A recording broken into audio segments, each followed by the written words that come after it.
The Honda NX500, formerly the CB500X, has been around in some form since 2013, and it sits smack in the middle of a very popular adventure bike slash all-rounder segment as the sort of Goldilocks bike. Bigger, heavier adventure bikes, maybe like Honda's own Africa Twin, are a little bit too tall and perhaps a little bit too intimidating for newer riders, and smaller, less substantial bikes don't feel as comfortable and don't offer the wind protection on the highway that perhaps you might want for a longer weekend haul. So is this NX500 the perfect Goldilocks all-rounder adventure bike? We're gonna go for a ride up in the Virginia mountains to find out. This is Out Motorsports, my name is Tyler. Let's go for a ride, shall we?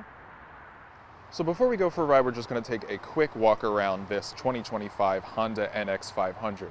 First and foremost, it has a 471cc parallel twin 180-degree crank, makes 47 horsepower at 8,500 RPMs, and 32 foot-pounds of torque at 6,500 RPM.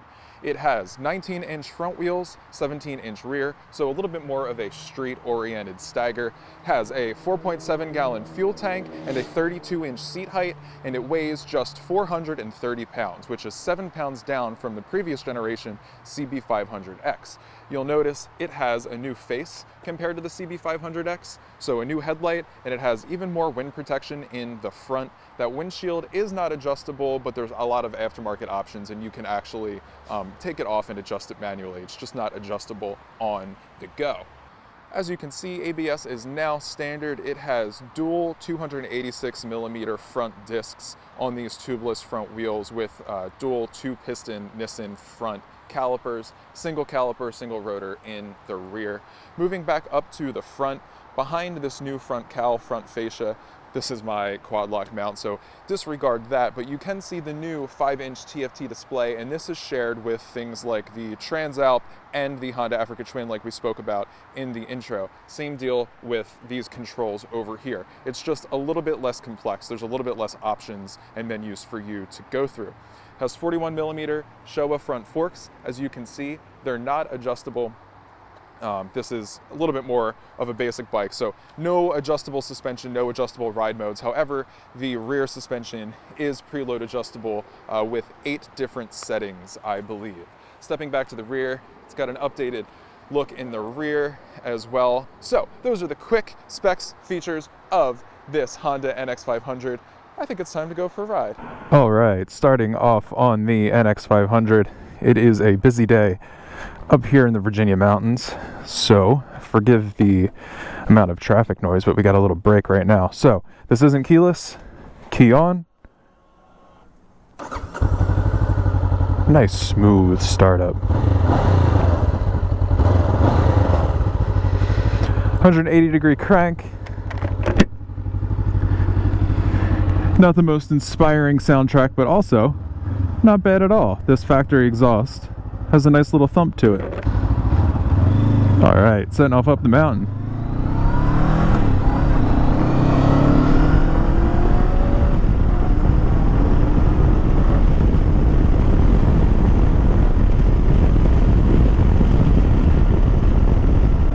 So this is a lovely little twisty road up through Virginia on the way to Skyline Drive.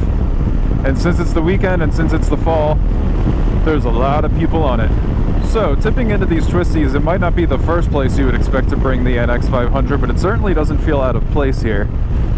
In fact, this is going to be kind of a theme for what the NX500 is. It doesn't really feel out of place anywhere.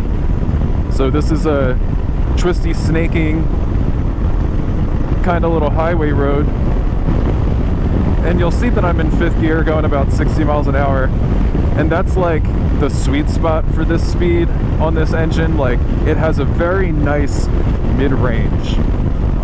If you compared this 471cc 180-degree parallel twin to something like the Versys 650, which is similar 180-degree parallel twin, the Versys 650, even though it's bigger displacement, likes to rev a lot higher.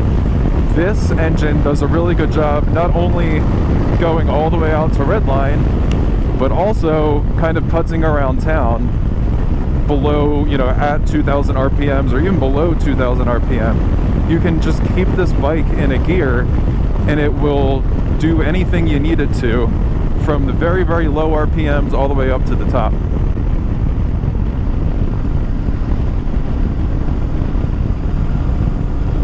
Even mid-corner, this feels super balanced. It might have these adventure bike tires on it, but even when you get it leaned over a little bit like that, there's no vagueness. This suspension is a little bit stiff off-road, but when you get it on the road like this and you kind of just want to waft through corners, it feels really good.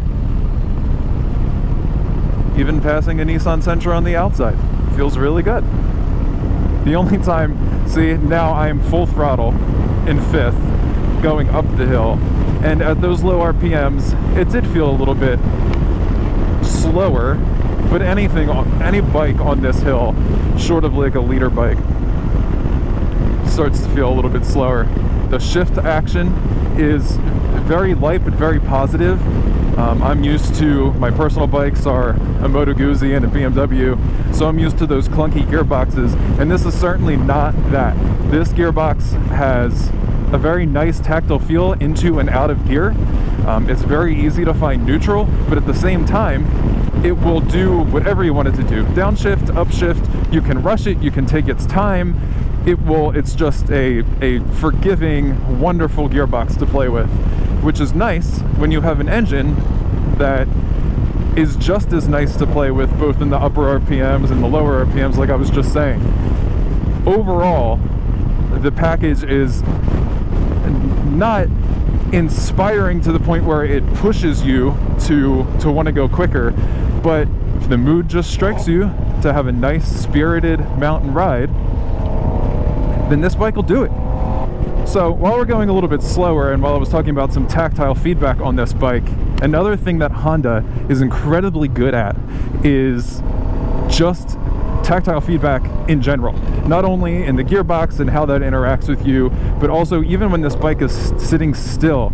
It's an entry-level or mid-level bike as far as price and displacement, and there's a bunch of manufacturers with motorcycles that are double this price whose controls aren't anywhere near as high quality feeling and actually operating as this NX500. It's a nice feeling. It makes you feel like you have a willing and reliable and refined travel partner to take you through these mountains and look at the changing leaves, and to take you across the country if you really wanted to.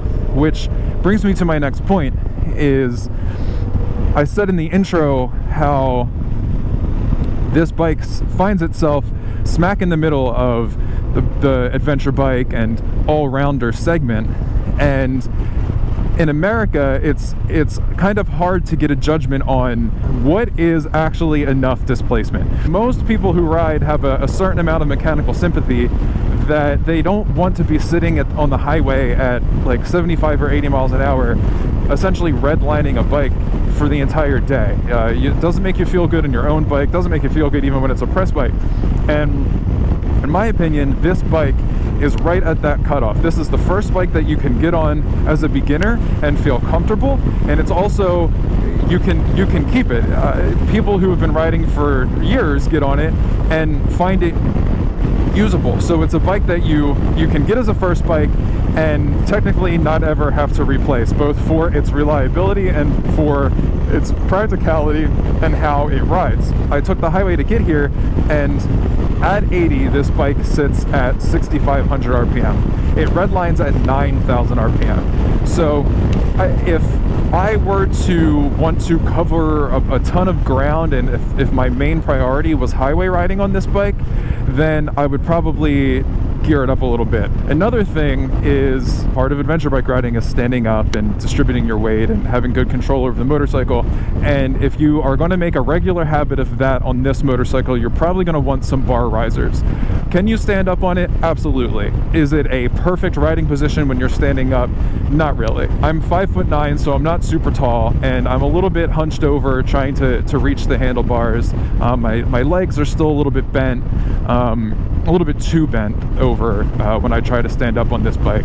So it doesn't have the best stand-up riding position, but again, This has just over 5 inches of suspension travel front and rear, just over 7 inches of ground clearance.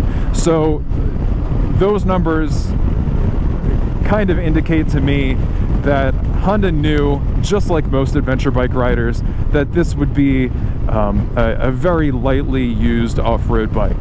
Will it do it with good tires? Absolutely. Are most people going to use that or do it on this bike? Probably not.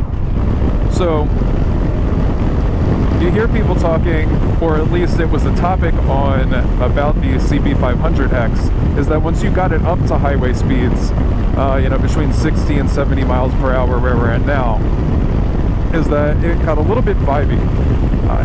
And me in all of my winter gear right now, I don't really experience that. Is it as dead smooth on the highway or at 80 as it is going like 40 miles an hour around town? No, obviously not. But it also isn't like leaving my hands numb or like making me need to take a break or anything because of the vibrations of the engine. In fact, Honda's gone to some lengths to introduce certain counterbalancing systems in this to actually make it even smoother. And I didn't get a ton of time on the CB500X, which actually just passed us not too long ago going the other way. But that bike also felt smooth. And this one really does too.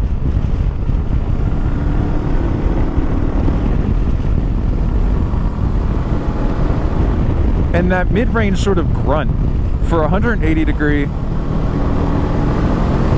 parallel twin, it sounds really good.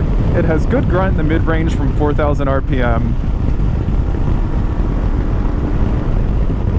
And it's just a willing dancing partner just to swoop through these twisties.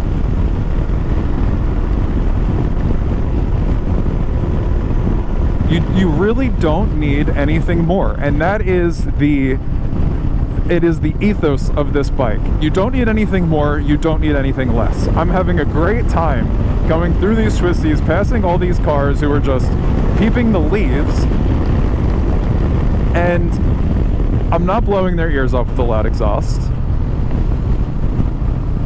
I don't really need anything more in terms of power. However, I am full throttle right now, so full throttle, 4,000 RPM. It doesn't knock your socks off. I keep saying so quintessentially Honda, but it really truly is, and I mean that in the most complimentary way.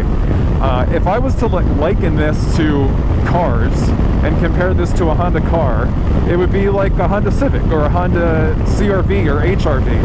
And I mean that, again, in the most complimentary way possible.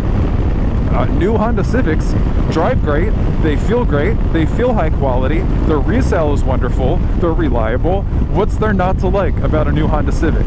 Similarly, what's there not to like about this? Like, could you want or would one want a more exotic motorcycle? Maybe, sure. But if you want budget transportation, a motorcycle that does it all, will go on-road or off-road, and will do highway cruising,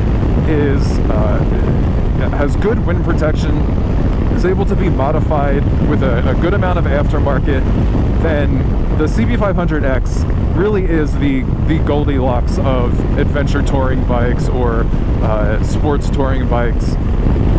So now that we've had our fun, caught up to a few more people, and is stuck behind a little bit more traffic, I'm super thankful that Honda gave us a go on this for long-term testing. I'd only tested the CB500X for a few minutes here and there throughout the years, so it's really nice to finally get on a Honda, put it through its paces, do our test loop out here in Virginia, and see just what they're all about. If you want to hang out in person with other like-minded LGBTQ motorcycle and car enthusiasts, check out our website, outmotorsports.com, where we have a bunch of in-person events, mostly surrounding cars, both on track, on the road. And you can come and hang out, meet a bunch of really nice people, and have a really good time. So, as always, thank you for watching. We'll see you next time.